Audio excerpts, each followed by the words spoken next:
Beekamtiin beekumsa malee guyyaa tokko qilee nama buusaa jedhe duraanuu Oromoo yeroo maymaaku. Miliyoon dirribaatis akkasuma ta'e. Kabajamtoota hordoftoota abbaa maatii tuubii sabiskiraayib godhaa warri sabiskiraayibii keenya hin goone warri maatii keenyatti dabalamtan sabiskiraayib godhaa isiniin jenna.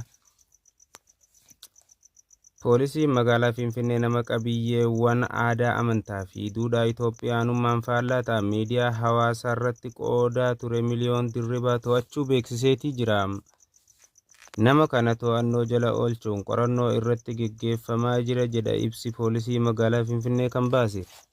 Namni miliyoon dirribaa jedhamu viidiyoowwan miidiyaalee hawaasaa adda addaa irratti gadhiisuun namoota hedduu bira beekumtii barbaaduuf hedduu biratti immoo dheekkamsa kaasaa ture jedha ibsichi poolisii magaalaa Finfinnee.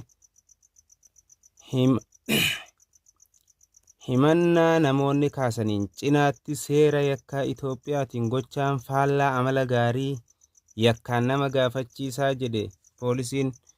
Poolisiin Finfinnee qabiyyeewwan miliyoon gadhiise keessaa kan dhiyoo paantii dubartootaa fi qabduu harmaa uffatee mul'ate kabajaa dubartootaa kan tuqee fi safuu kan cabse waan ta'eef to'annoo jala oolfamee qoratamaa jiraachuu beeksiseetii jira.